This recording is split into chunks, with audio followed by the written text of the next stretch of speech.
Hello class 10th students. जैसा कि आपको याद ही होगा, हमने the print culture and modern world start किया है और आज हम देखेंगे कि उसका second part print comes to Europe, किस तरह से प्रिंटिंग जो है वो यूरोप पहुंच गया। For centuries silk and spices from China flowed into Europe through silk route. कई शताब्दियों तक जो है सिल्क और मसाले चाइना से यूरोप में पहुंचते रहे सिल्क रूट के माध्यम से। सिल्क रूट वो रास्ता है जिससे लोग जो है सिल्क और स्पाइसेस को चाइना से यूरोप में ले जाया करते थे।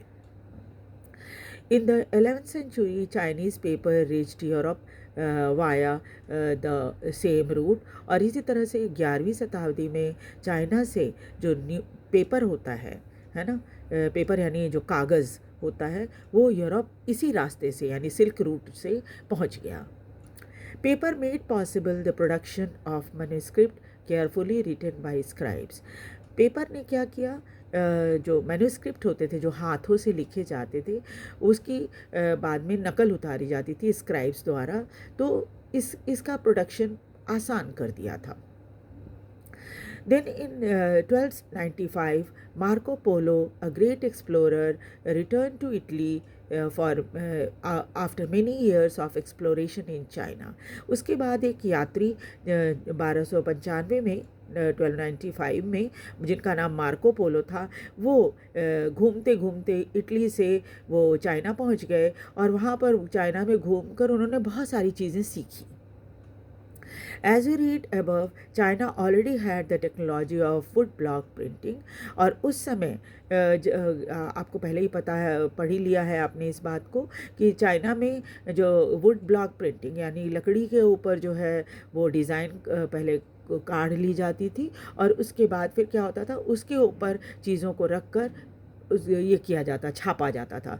तो मार्को पोलो ने ये चीज़ देखा चाइना जब चाइना में वो सब जगह घूमे तो क्या हुआ, वहाँ उन्होंने ये कला भी देखी। Marco Polo brought this knowledge back to him with him. और जब वो वापस इटली आए तो अपने साथ ये कला सीख कर आ गए। Now Italian began producing books with would blocks. अब क्या था, इटली में भी जो किताबें थी वो इस तरह से छापी जाने लगी। And soon the technology spread to other part of Europe. और धीरे धीरे करके ये जो वुड ब्लॉक वाली जो ये थी टेक्नोलॉजी थी वो पूरे यूरोप में फैल गई। Luxury edition were still hand written on expensive Welham.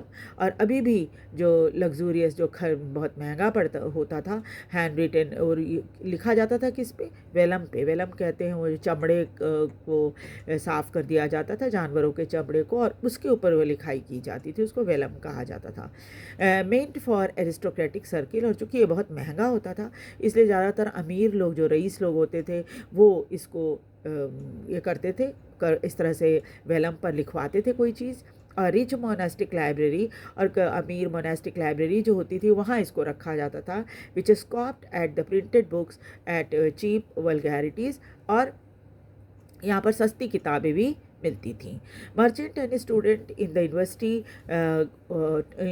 And towns bought the cheaper printed copies. और सस्ती जो प्रिंटेड कॉपीज़ होती थी जो यूनिवर्सिटी में और कॉलेजेस में पढ़ने वाले स्टूडेंट होते थे शहरों में, वो इसे खरीदते थे और पढ़ते थे।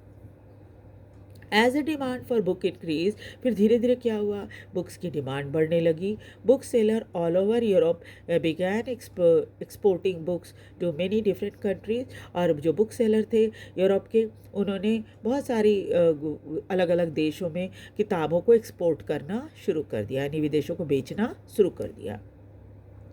Book fairs were held in different places. कई जगहों पे तो किताब के मेले लगते थे, है ना। बुक फेयर जैसे हमारे यहाँ भी, यहाँ दिल्ली में आपने देखा होगा लगता है बुक फेयर। उसमें क्या होता है, प्रगति मैदान में, जहाँ पर आपको अलग अलग पब्लिशर की बहुत सारी देश विदेश की किताबों को पढ़ने का या देखने का मौका मिलेगा। तो इस तरह से क्या होता था, बुक के मेले लगते थे। Production of handwritten manuscripts were also organized in new way to meet the expanded demand. और फिर क्या होता, हाथ से manuscript की नकल उतारी जाती थी और उसके बाद दूसरी और भी कई दूसरी तरीके अपनाए जाने लगे ताकि जो डिमांड है किताबों की उसको पूरा किया जा सके. Scribes or skilled handwriters were no longer solely employed by wealthy or influential patron, but increasingly by bookseller as well. अब क्या थे, स्क्राइब्स कहते हैं वो जो एक किताब आप जो ओरिजिनल किताब है ना उसको दे दीजिए, फिर उसकी वो नकल उतारेगा. तो क्या होता है पहले जो और इनके ये बड़े स्किल्ड होते थे लिखने में, साफ़ सुथरी हैंड राइटिंग में लिखा करते थे. और पहले क्या होता था कि जो अमीर होते थे और या बहुत ही इन्फ्लुएंशियल लोग होते थे वो इस तरह के स्क्राइब को अपने यहाँ हायर करके रखते थे, यानी अपने यहाँ काम करवाते थे उनसे. लेकिन फिर क्या हुआ, जब बुक की डिमांड बहुत बढ़ने लग गई तो बुक सेलर्स जो थे उन्होंने भी इनको हायर करना शुरू किया. किसको? स्क्राइब्स को. More than 50 scribes often work for one book seller. अब क्या था, एक बुक सेलर के पास करीब करीब 50-50 स्क्राइब्स होते थे जो कि किताबों की नकल उतारा करते थे, नकल उतार करके उसे लिखा करते थे दूसरे पेज पर. But the production of hand written manuscript could not satisfy the even increasing demand for books. लेकिन जो प्रोडक्शन होती थी हाथ से लिखी हुई किताबों की वो बहुत कम थी और डिमांड जो थी किताबों की वो बहुत ज़्यादा थी. कॉपिंग was an expensive, laborious and time consuming business. किसी भी किताब की अगर आपको नकल उतारने के लिए दिया जाए, जैसे हम लोग आपको कहते हैं कि आप कॉपी में क्वेश्चन आंसर लिखो तो आपको कितना टाइम लगता है, उसी तरह से उस समय भी था कि कॉपी करना यानी एक किताब को फिर दूसरे पेज पर उसकी हर पेज की नकल उतारना, ये तो बहुत ही महंगा काम भी था, बहुत मेहनत का भी काम था और समय भी बहुत ज़्यादा लगता था. मैन्युस्क्रिप्ट वर फ्रेजाइल. और जो ये मैन्युस्क्रिप्ट होते थे बड़े ही कमज़ोर होते थे, आज की तरह किताबें नहीं होती थी जिसको आप लंबे समय तक चला लो. उस समय किताब की जो पेज जो होती थी कागज़ वो थोड़ा सा कमज़ोर सी होती थी. तो इस वजह से क्या था, उसको बार बार खोलना बंद करना, उसको हैंडल करना थोड़ा सा मुश्किल होता था. बड़े कमज़ोर होते थे पेज जो होते थे, पन्ने जो होते थे वो ऑकवर्ड टू हैंडल, उसको हैंडल करना भी बहुत मुश्किल होता था. And could not be carried around. आप इसे मतलब अगर आपको दिया है किसी ने कॉपी करने के लिए तो बस एक जगह आप बैठो और बैठकर उसकी कॉपी करो, आप इसको उठाकर इधर उधर ज़्यादा नहीं ले जा सकते. And read easily. और चूँकि हाथ से लिखी रहती थी इसलिए सबके लिए उसको पढ़ना आसान नहीं होता था. Their circulation therefore remain limited. इसीलिए जो मैन्युस्क्रिप्ट होते थे उसका सर्कुलेशन यानी उसको यहाँ वहाँ बहुत जगह पर नहीं ले जाया जा सकता था, एक ही जगह लिमिटेड रहती थी उसकी movement. With the growing demand for books, फिर धीरे धीरे जब किताबों की डिमांड बहुत बढ़ने लगी, would block printing gradually became more and more popular. तब वुड ब्लॉक से जो प्रिंटिंग छपाई होती थी वो अब पॉपुलर होने लगी थी धीरे धीरे करके. By early 15th century, wood blocks were being widely used in Europe. और 15th सेंचुरी आते आते ये वुड ब्लॉक प्रिंटिंग जो थी बहुत ज़्यादा इस्तेमाल होने लगी थी यूरोप में. और सिर्फ कागज़ों पर ही छपाई नहीं होती थी इसकी, बल्कि प्रिंट टेक्सटाइल कपड़ों पर भी छपाई होती थी, डिज़ाइन वगैरह जो होती थी. प्लेइंग कार्ड्स यानी ताश के पत्तों के पीछे आपने देखा होगा एक साइड में तो नंबर्स वगैरह लिखे रहते, दूसरी साइड में जो होता है वो वहाँ पर प्लेइंग कार्ड के में इसकी छपाई होती थी. एंड रिलीजियस पिक्चर्स और धार्मिक पुस्तकें और फ़ोटो जो होते थे उसकी भी छपाई होती थी with simple and brief text. और इसके ऊपर ये छपाई बहुत साधारण सी होती थी और थोड़ा बहुत उस पर लिखा हुआ भी रहता था. This was clearly a great need for even there was clearly a great need for even quicker and cheaper reproduction of text. इसलिए बहुत ज़रूरी था कि ये जो स्पीड है छपाई की वो उसको और बढ़ाया जाए, तेज़ किया जाए और सस्ते में ये काम हो जाए और किताबें भी सस्ते में छप जाएं. This could only be with the invention of a new print technology. ये तभी संभव हो सकता था जब एक नई प्रिंट टेक्नोलॉजी आती है ना, और लोग जो है वो सस्ते में किताबें छाप पाते. The breakthrough occurred at Strasbourg, Germany, where Johannes Gutenberg developed the first known printing press in 1430। और ये काम जो है वो स्ट्रासबर्ग जर्मनी में हुआ, जहाँ पर जोहान गुटेनबर्ग नाम के एक व्यक्ति ने पहली बार एक प्रिंटिंग प्रेस 1430s में बनाई। अब हम देखेंगे Gutenberg and the printing press. तो कैसे गुटेनबर्ग ने प्रिंटिंग प्रेस का आविष्कार किया। Gutenberg was the son of a merchant. वो गुटेनबर्ग जो थे वो एक व्यापारी के बेटे थे, and grew up in a large agricultural estate. और उनके पिता का बहुत बड़ा सा एग्रीकल्चरल एस्टेट था। मतलब जैसे फार्म होता है ना, बड़े बड़े फार्म होते हैं, उस तरह से उनके पिता ऐसे ही माहौल में वो पले बढ़े थे। From his childhood he has seen wine and olive presses। और बचपन से चूँकि इनके फार्म में वाइन और ओलिव जो होता है, वाइन अंगूर से बनता है ना तो और ओलिव के प्रेसेस इस्तेमाल होते हैं। प्रेस कहते हैं कि बीच में उसको कोई चीज़ को रख के दबा देना, है ना। तो इस तरह की प्रेसेस उन्होंने बचपन से देखी थी। Subsequently he learn the art of polishing stone. लेकिन बाद में उन्होंने स्टोन की पॉलिशिंग करना, जैसे जो रत्न होते हैं ना, अलग अलग तरह के हीरे जवाहरात, उस तरह की चीज़ों को इन्होंने पॉलिश करना सीख लिया था। Became a master gold Smith. और बहुत ही एक मास्टर गोल्ड स्मिथ या सुनार बन गए थे। And also acquired the expertise to create lead mould used for making trinket. और उन्होंने क्या किया, वो मोल्ड बना। मोल्ड आप कहते हैं जो एक बनावट होती है ऐसी, जिसको पहले किसी चीज़ में खोद कर उस डिज़ाइन को बना दिया जाता है। और फिर आपने देखा होगा कि जो जैसे मूर्ति होती है, तो बहुत सारे जो सोने की मूर्ति होती है उसमें क्या किया जाता है, पहले एक डिज़ाइन बना दिया जाता है किसी चीज़ पर, लकड़ी पे या किसी ऐसी चीज़ पर जिसमें आप फिर पिघला हुआ कोई चीज़, जैसे आपको सोना चांदी जिसकी मूर्ति बनानी है उसको उसमें डाल दो, और उसके बाद उसकी ढक्कन लगा दी जाती है। फिर थोड़ा ठंडा होने के लिए छोड़ दिया जाता है। और फिर क्या होता है कि वो जब थोड़ा ठंडा हो जाता है तो फिर उस मोल्ड को खोल दिया जाता है, और खोल कर उसमें से वो चीज़ जो अब इसकी डिज़ाइन पूरी तरह से बन गई होती है उसको निकाल लिया जाता है। तो देखिए, जैसे आप दूसरे शब्दों में आप ये कहिए कि सांचा होता था एक तरह का, जिसमें जैसे छोटे मोटे जेवर गहने होते हैं ना, वो बनाए जाते थे उस सांचे में डालकर, ठीक है। तो और उसके बाद आपने ये भी देखा होगा, मोमबत्ती वगैरह देखी होगी आपने कैसे बनती है ना। सांचा होता है एक, उसमें मोम को पिघला कर डाल दिया जाता है, और उसके बाद थोड़े समय बाद जब उसकी ढक्कन लगा दी जाती है, फिर जब वो जम जाता है तो उसको निकाल लिया जाता है। ठीक वैसा ही था ये, है ना। उन्होंने वो एक्सपर्ट हो गए थे इस तरह के काम करने में।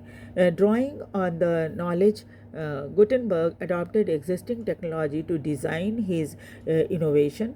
और इसलिए इस ज्ञान की मदद से उन्होंने जो टेक्नोलॉजी थी, यानी जो प्रेस वाली टेक्नोलॉजी थी, है ना, जो हमने वुड ब्लॉक प्रेसेस करते थे, यानी वुड ब्लॉक पर इंक लगा दिया जाता था और किसी चीज़ के ऊपर रख के उसको दबा दिया जाता था, तो वो डिज़ाइन उस पर छप जाती थी। तो उस कला को इन्होंने और इनोवेट किया, एक नया तरीका उन्होंने निकाला। The olive press provided the model for printing press. इसलिए ये जो ओलिव जो होता है, एक तेल निकालने के लिए काम, ओलिव एक फल होता है जो कि तेल उसको दबाते हैं, और फिर उसके बाद उससे उसकी जो रस निकलती है उसको फिर बाद में उससे तेल बनाया जाता है। तो ये ओलिव प्रेसेस की मदद से उन्होंने प्रिंटिंग प्रेस का एक मॉडल बना लिया। And mould were used for casting the metal type for the letters of the alphabet। और जो मोल्ड उन्होंने बनाए थे ना, सांचा, उसमें जैसे क लिख दिया, जैसे ए लिख दिया, है ना, और उसके बाद उसमें जो लिक्विड होता था, जिस चीज़ का, जिस मेटल का हो, वो लिक्विड डाल दिया जाता था, और फिर उसके बाद जब वो जम जाता था उसे निकाल दिया जाता था। इस तरह से क्या होता है, ए बन गया, उस तरह से बी सी डी सारे अक्षर बना लिए। और इस तरह से क्या हुआ, उन्होंने इन मोल्ड का इस्तेमाल लेटर ऑफ अल्फ़ाबेट को करने में इस्तेमाल कर लिया। इन 1448 गुटेनबर्ग परफेक्टेड द सिस्टम। और 1448 आते आते वे इस चीज़ में परफेक्ट हो गए, बिल्कुल। And the first book of printed was Bible, और पहली किताब जो उन्होंने छापी वो थी बाइबल की। About 180 copies were printed and it took 3 years to produce them, और करीब 180 कॉपी उन्होंने छापी और इसको छापने में करीब 3 साल लग गए। By the standard of time, this was the first fast production, और उस समय के हिसाब से 3 साल में 180 कॉपी छापना ये बहुत ही फास्ट स्पीड या ज़्यादा तेज माना गया। The new technology did not entirely displace the existing art of producing books by hand. ये जो नई टेक्नोलॉजी आई, जो गुटेनबर्ग लेकर आए थे, ये टेक्नोलॉजी तो चल ही रही थी, लेकिन इसके साथ ही साथ जो हाथ से लिखी जाने वाली किताबें थी ना, वो भी चल रही थी। मतलब हाथ से भी किताबें लिखी जा रही थी, तब उसको बंद नहीं किया गया था। In fact, printed books at first closely resembled the written manuscript in appearance and layout. शुरू में जो प्रिंटेड बुक्स बनी थी उसमें जो लेटर्स थी, जैसे हाथ से हम किसी भी अक्षर को लिखते हैं ना, वो उसको टिकट में उसी तरह से बनाया गया था, हाथ से लिखे हुए अक्षरों की तरह ही बनाया गया था। देखने में वो बिल्कुल हाथ से लिखी हुई दिखती थी। The metal letters imitated the ornamental handwritten style, और जो हाथ से लिखी हुई स्टाइल थी ना, उसी की नकल मेटल लेटर्स पे भी थी। Borders were illustrated by hand with foliage and other pattern, और बॉर्डर जो होता था उसको क्या किया जाता था, उसके ऊपर तरह तरह की डिज़ाइन बनाई जाती थी। आज की किताबों में तो बहुत कम ही किताबों में ऐसी परंपरा आपको दिखेगी। ये देखिए, ये बॉर्डर जो है ना, किस तरह से तरह तरह के फूल पत्तियों से इसकी डिज़ाइन बनाई गई है। यहाँ देखिए इधर, इस तरह से क्या है कि उस समय ये तरीका था कि लोग जो है वो क्या करते थे, अपने यहाँ लिखाई की जाती थी बीच में, और अपने पेज के चारों तरफ तरह तरह के फूल पत्तियों से उसकी डिज़ाइन बनाई जाती थी। और ये जो तरीका था बड़ा पॉपुलर था उस टाइम। अब तो खैर ये सब चीज़ें आपको बहुत कम ही किताबों में देखने को मिलेंगी। एंड इलस्ट्रेशन वर पेंटेड, और जो इलस्ट्रेशन होते थे बड़ा सुंदर से उसको पेंट किया जाता था। In the books printed for the rich, space for decoration was kept blank on the printed page. और जो अमीरों की किताब जब छपती थी तो क्या होता था कि मैं जैसे बात आपको दिखाया, जो बॉर्डर है ना, बॉर्डर के लिए स्पेस छोड़ दिया जाता था, और फिर उनसे पूछा जाता था उनको कैसा बॉर्डर बनवाना है, और तब उसके हिसाब से उसके ऊपर फूल पत्तियाँ जो हैं वो बनाई जाती थी। Each purchaser could choose the design and decide on the painting school that would do the illustration। और फिर हर ख़रीदने वाले को, इन अमीर लोग जो होते थे, इन ख़रीदने वाले को ये सुविधा मिलती थी कि वो चूज़ कर सके कैसी डिज़ाइन उसको चाहिए, और फिर क्या होता था, जो पेंटिंग स्कूल होती थी वो उसके अकॉर्डिंग उसके ऊपर इलस्ट्रेशन को पेंट करती थी। In the 100 years between 1450 and 1550, printing press were set up in the most countries of Europe। और 1450 से लेकर 1550 तक लगभग 100 सालों के बीच जो है यूरोप के लगभग सभी देशों में ये प्रिंटिंग प्रेस आ गई थी। Printers from Germany travel to other countries seeking work and helping start new presses। चूँकि जर्मनी में ही ये स्टार्ट हुआ था प्रिंटिंग प्रेस, गुटेनबर्ग ने स्टार्ट किया था, तो वैसे में जर्मनी में ज़्यादा लोग स्किल्ड थे इस काम को करने में। तो ये क्या करते थे, यूरोप के दूसरे देशों में घूम कर वहाँ पर प्रेस लगवाने, प्रिंटिंग प्रेस स्थापित करने, कैसे उसको काम करना है, कैसे उसको चलाना है, और नई प्रेस स्टार्ट करने में वो मदद किया करते थे। As the number of printing presses grew, धीरे धीरे करके यूरोप में जो प्रिंटिंग प्रेसेस की संख्या है वो बहुत बढ़ गई। बुक प्रोडक्शन बूम्ड, और इसलिए क्या हो गया, बुक जो है वो बहुत तेज़ी से छपने लगे। The second half of the 15th century saw 20 million copies of printed books flooding the market in Europe। और second half of the 15th century में तो करीब 20 मिलियन किताबें जो थी वो मार्केट में आ गई थी, और मार्केट किताबों से भर गया था, यूरोपियन मार्केट जो था किताबों का। The number went up to the 16th century about 200 million और 16वीं शताब्दी आते आते तो 200 मिलियन किताबें छप गई थीं। The shift from the hand printing to mechanical printing led to the print revolution. इस तरह से क्या हुआ, हाथ से लिखी किताबों के साथ मतलब के आगे जब मैकेनिकल प्रिंटिंग शुरू हुई तो क्या हुआ, एक तरह से छपाई में क्रांति आ गई थी। यानी कि हैंड प्रिंटिंग से मैकेनिकल प्रिंटिंग ने क्या किया था, एक प्रिंट रिवोल्यूशन या एक छपाई की क्रांति जो होती है वो ला दी थी। तो नेक्स्ट क्लास में हम लोग आगे चैप्टर पढ़ेंगे। आपको ये वीडियो कैसा लग रहा है, आप इसे ध्यान से सुनें और उसके बाद कमेंट करें, लाइक और सब्सक्राइब भी ज़रूर करें। Thank you.